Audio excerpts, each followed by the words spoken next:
राधे राधे, जय श्री कृष्ण। और आज है कार्तिक मास का 5वां दिन और हम पढ़ रहे हैं कार्तिक महात्म्य, और जिसमें हमने पहले दिन ही 2 अध्याय पढ़ लिए थे, इसलिए आज 6ठा अध्याय हम पढ़ेंगे। तो ओम नमो भगवते वासुदेवाय नमः। आप ध्यान से सुने। राधे राधे। 6ठा अध्याय। नारद जी बोले, 2 घड़ी रात रह जाएं, तब उठकर तिल, कुशा, अक्षत, फूल, धूप, दीप आदि लेकर पवित्र होकर किसी नदी, तालाब, कुआं आदि जलाशय पर जाएं। मनुष्य की बनाई हुई नहर आदि तथा देवताओं की बनाई हुई नदियों में व संगम में स्नान करने से 10 गुना फल है। तीर्थ में उसका दुगना विष्णु का स्मरण करके स्नान का संकल्प कर तीर्थ तथा देवता आदि को क्रम से अर्घ आदि दें और कहें कि हे ऋषिकेश, इस मेरे अर्घ को ग्रहण करिए, आपको नमस्कार है।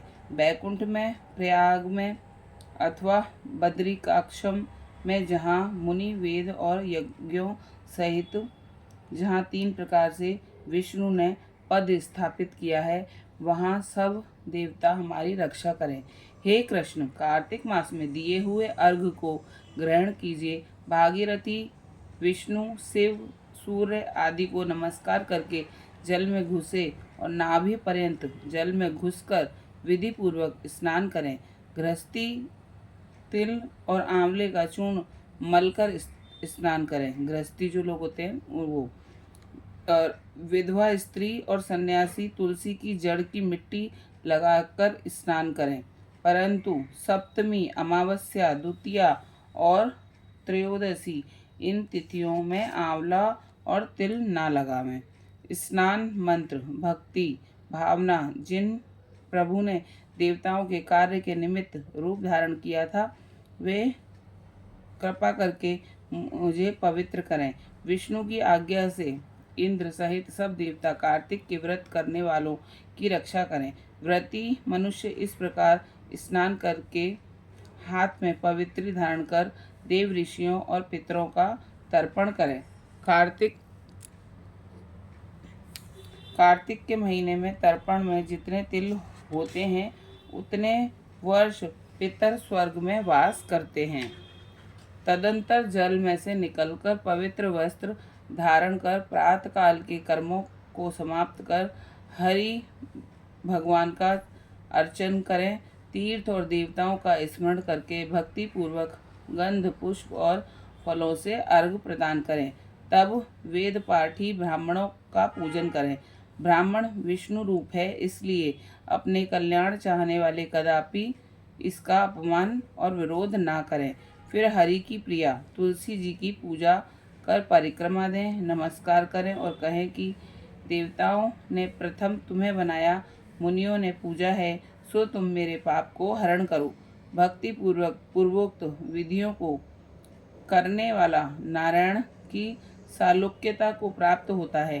रोग और पातकों का नाश करने वाला, उत्तम बुद्धि, पुत्र और धन तथा मुक्ति के देने वाला विष्णु भगवान के प्यारे कार्तिक के व्रत के सिवाय दूसरे व्रत उत्तम नहीं हैं। ये 6वां अध्याय पूर्ण हुआ, जिसमें कि भगवान कार्तिक मास में भगवान के क्या क्या नियम करने चाहिए और कैसे कैसे करने चाहिए, ये बताए गए हैं। अब पढ़ते हैं हम 7वां अध्याय। नारद जी बोले, हे महाराज, कार्तिक व्रत धारण करने वाले मनुष्यों के नियम संक्षेप में सुना। सब प्रकार के आमिष, मांस, शहद, राई तथा नशा करने वाली वस्तुओं का परित्याग कर दें। पराया अन्न, परद्रोह, विदेश गमन, बिना तीर्थ के अन्य स्थान में रहना छोड़ देवें तथा देवता, वेद, ब्राह्मण, गुरु, गौ, व्रती स्त्री, राजा और बड़ों की निंदा त्याग देवें। दाल, तिल, तेल, खरीदा हुआ पकवान, भाव और शब्द से दूषित वस्तुओं को छोड़ देवें। जीवधारी का मांस, चूना, जभीरा का फल, मसूर, बासी अन्न ना खाएं। बकरी, भैंस, गौ के दूध के सिवा अन्य दूध तथा ब्राह्मणों से खरीदा हुआ रस, पृथ्वी से पैदा हुआ नमक, ये भी सब छोड़ देवें। तांबे के पात्र में रखा हुआ पंचगव्य, पोखर का जल और अपने आप पकाया हुआ अन्न मांस के तुल्य कहा गया है। तथा कार्तिक व्रती ब्रह्मचर्य से रहे, पृथ्वी पर शयन करे, पत्तों पर खाए और चौथे पहर भोजन करे, नरक चौदस को तेल लगाए। इस तिथि को छोड़कर कार्तिक स्नान करने वाला तेल न लगाए। घिया, बैगन, कुमड़ा, कटेरी, तरबूज, कैथ ये सब छोड़ देवे। शिवद्रोही और वेद से विपरीत चलने वालों से संभाषण ना करे तथा उपरोक्त मनुष्य और कौओं के देखे अन्न को तथा दोबारा पकाए हुए और दग्ध अन्न को ना खाए। विष्णु भगवान की प्रसन्नता के लिए सामर्थ्य भर चंद्रायणी व्रतों को करे। क्रम से काशीफल, कटेरी, नई मूली, नारियल, तरबूजा, आंवला, घिया, परवल, बेर, बैगन, लौकी और तुलसी इसके शाक को प्रतिपदादि तिथियों में त्याग देवे। रविवार के दिन आंवले का सेवन ना करें। इन वस्तुओं के सिवाय व्रती मनुष्य जिन वस्तुओं का त्याग ना करे उनमें से पहले ब्राह्मणों को भेंट करके फिर आप भोजन करें। व्रती पुरुष माघ में भी उक्त नियमों पर चलें और प्रबोधनी एकादशी में जागरण कृत्य करें। यथोवत रीति से कार्तिक के व्रत करने वाले को देखकर यम के दूत भाग जाते हैं। जैसे सिंह के डर से हाथी, विष्णु के व्रत करने वाला मनुष्य जहाँ पर आदर पूर्वक रहता है वहाँ भूत पिशाच आदि नहीं रहते। यथा रीति से कार्तिक व्रती पुण्यों को मुख वाला ब्रह्मा भी कहने में असमर्थ है।